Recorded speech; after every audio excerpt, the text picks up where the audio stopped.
What exactly is your grouse against Mr. Peter Obi and the obedience? Yes, so in the wake up to the 2023 general election, because I'm not political, I'm just expressing my thoughts about why the opposition should come together and unite against the criminal APC and roguish APC government that always rig elections. That if the opposition is divided, that there's no way they can win. I was just expressing my political thoughts and views. The idea of the Obi candidacy excited me, and I said, but that he needed the buy-in of Atiku and Kwankwaso. I even urged Kwankwaso to deputize Obi. I urged Atiku to step down for Peter Obi, and all that. So in the process of that analysis, just expressing my views, I also said the fact that Atiku has been running for president in perpetuity, that he cannot continue to run. I was just expressing my views as a Nigerian. So then Peter Obi all of a sudden started trying to reach out to me to meet me. But at that time I was out of the country. I think I was in Dubai or somewhere. So, but he was persistent in reaching out to me. And I was avoiding him. But, I didn't want to see him because I didn't want it to look like, because I've expressed my views, which seems to be like almost in his favor, he now wants to see me and corner me to be one of his supporters. But I don't want to support any position because I'm not partisan. Because some people had already started even resigning from activism and joining him. So I didn't want to join his bandwagon. But I was excited by the idea of Peter Obi because, of course, Southeast have not produced a president in a very long time, except after post-independence anyway. So I was excited. So subsequently, I made some further views. And this time around, he was more persistent. So one of his aide, a journalist, reached out to me. So we subsequently met. And I said, yes. He first recommended me for some of my views and all that and said that it would be exciting to work together. I said, I'm not working with anybody. But I now made some observations about the things that he has been accused of doing in the past. Corruption. Sarah Reporter reported the story where his staff was caught with money. He tried to explain it, but I was not satisfied. Then I also raised the issue about these issues of him using state resources in Anambra to invest in his family business. His explanation to me in his defense was that he had resigned from the company before he became a governor. I was flabbergasted. I couldn't just wait to get up to leave the place. I'm like, how can a man that wants to be president of Nigeria not see the clear abuse? You understand? That he has abused his office to do such a thing. He was justifying it. He didn't see anything wrong in it. I was completely disgusted. So eventually, I didn't want to disrespect him, so I wanted to leave. And then he got into, because we're like in the living room, it's like a suite. Then he got into a room and said, please, he's coming. That he wants to go inside the room and he has something for me. So he brought one envelope or something like that. And said, no, this is just a small thing. It's just for coming, blah, blah, blah. I said, I laughed. I said, that means you don't know me. I said, and you are friends with Mimiko, former Governor Mimiko and others. There are people that I was close to. You will have asked them about me.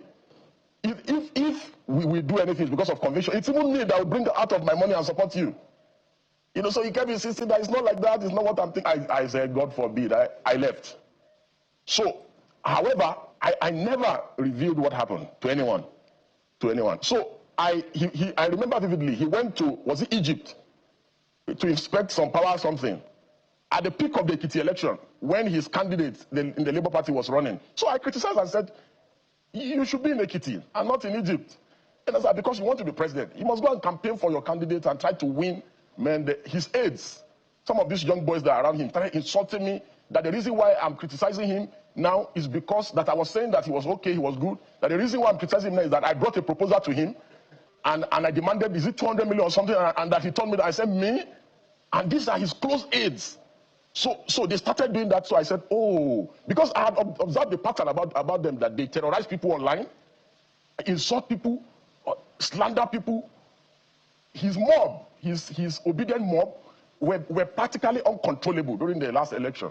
So I said, okay, so these people do not even want dissent of any kind of criticism of their candidate of any kind. I said, okay, I'm not going to even leave Tinubu alone and now face them. Because we cannot have a situation in our country or in our polity where political extremism becomes the order of the day.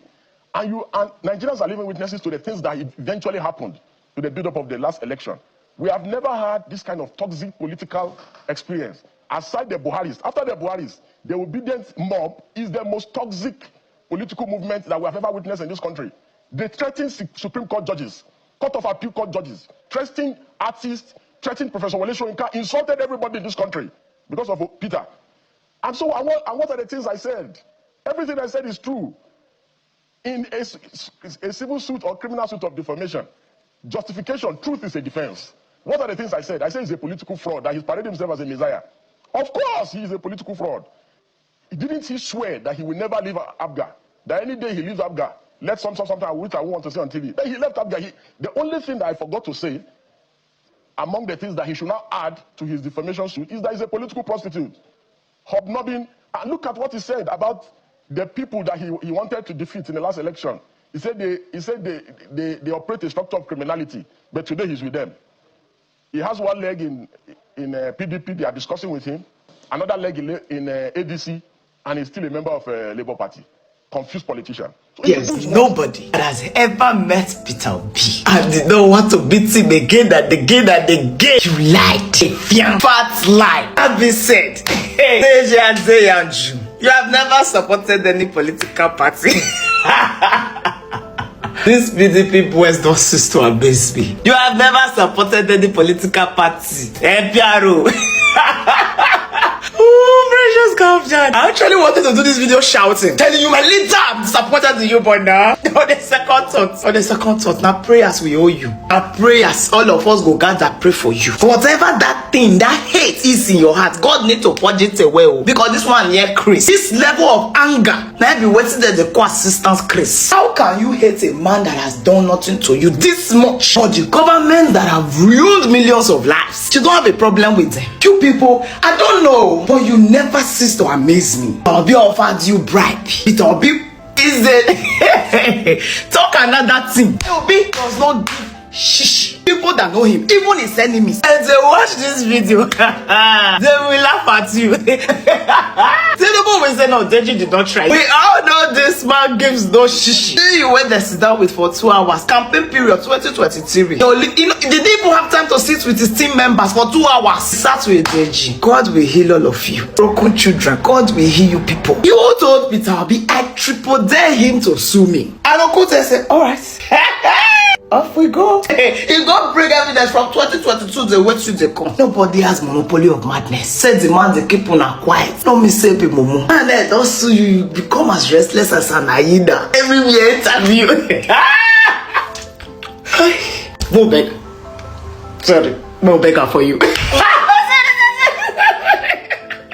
If you say no beggar for you, I feel beggar more. That's it. Oh God, guys, I'll be right back. Oh, Google help me kill that beg. Everybody just want to bring one man down. I don't really know what they really plan to achieve. Like, everybody is now capitalizing on Obi, Peter Obi here and there. Like, if you have not called Obi, you will not be relevant in your life. Like, seriously speaking, Obi everywhere in the market, Obi politicians, Obi everybody. You just beckoning on Obi. Look at Deji that just came out to the limelight yesterday. Now want to kill his political career and ambitions by calling and mentioning Obi's name, because this is really not going to be very, very well with him, the way he's going about it. Yes, Obi Adeyanju, when did he become popular? That VDM gave a platform. It was through Very Dark Man that Deji Adeyanju became a bit popular. Became relevant. People, gave him relevance through his platform. And then people were beginning to like him because of the way he was playing defense and everything, trying to shade, one man that everybody likes very well, which is Very Dark Man. And now, they said that pride go before a fall. Now you can see that pride has set in. And the next thing that is going to happen to him now is fall. Definitely he will fall, because this road that he's treading is really not going to be palatable. It's not going to heed anything for him. Anyway, I just pray that he can be able to face it in court. Obi has now charged him to court. Let him go and defend it. Everything that he has claimed. But I don't see the reason why everybody... Like the question I was asking, what is it with you and Obi? Anyway, let us know what you think on the comment section.